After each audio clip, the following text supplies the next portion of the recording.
The PRC's nuclear arsenal will grow more quickly and to a higher level than perhaps previously anticipated.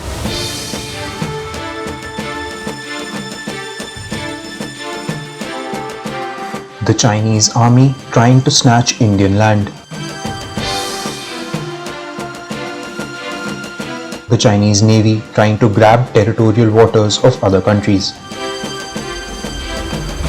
And now China brandishing a nuclear threat. Researchers in the United States of America have dug out satellite photos which expose a startling buildup of nuclear weaponry in China. Researchers at the James Martin Center for Non-Proliferation Studies in the US analyzed these photos. China is constructing over 100 silos for intercontinental ballistic missiles, as per these experts. The 119 sites resemble existing launch pads of Chinese nuclear missiles. The researchers said that China is possibly expanding its nuclear forces to survive and then counter a US first strike. The construction sites are situated in a desert basin near the city of Yumen, as per the report. Many under construction missile sites have been covered by large domes. Workers at some sites have been seen digging circular pits in the desert. One of the sites will possibly be built into a control center. The researchers believe that the sites will house the Chinese DF-41 missiles. These missiles have a range of around 15,000 kilometers.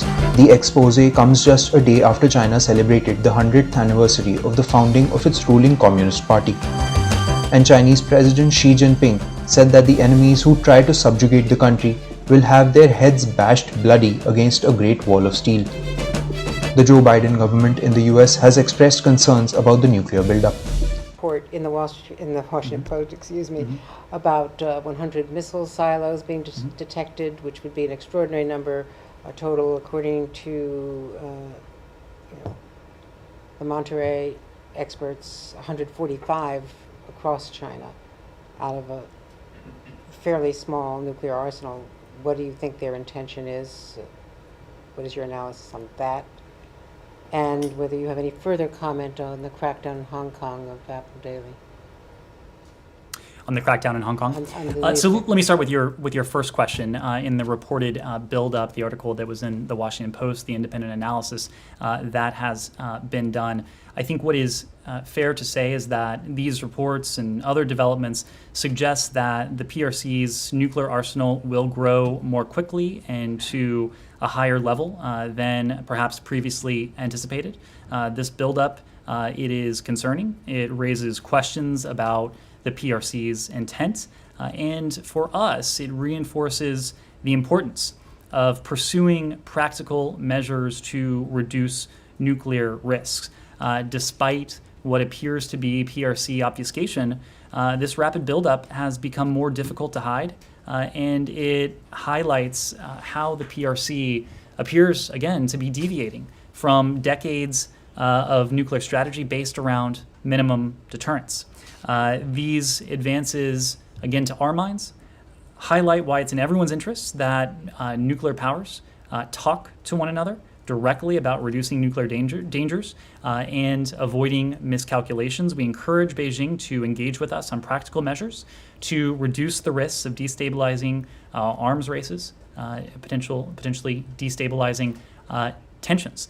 This is precisely why President Biden prioritized strategic stability in his engagement with President Putin.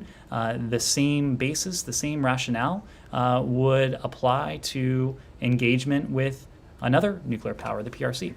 Secretary of the Administration had paid note to President Xi Jinping's address, using some fairly aggressive language towards the West and in general, like heads bashed against the bloody Great Wall of Steel. Was the administration surprised? Was there concern about the tenor of the address? Well, of course, we're aware that the Chinese Communist Party commemorated its 100th anniversary today. We're aware of President Xi's remarks. We've taken note on them, but we're not going to comment on the specifics. I think this administration over the course of several months has been very clear about our impressions of the CCP in general. But I don't have a specific response for you on President Xi's remarks today.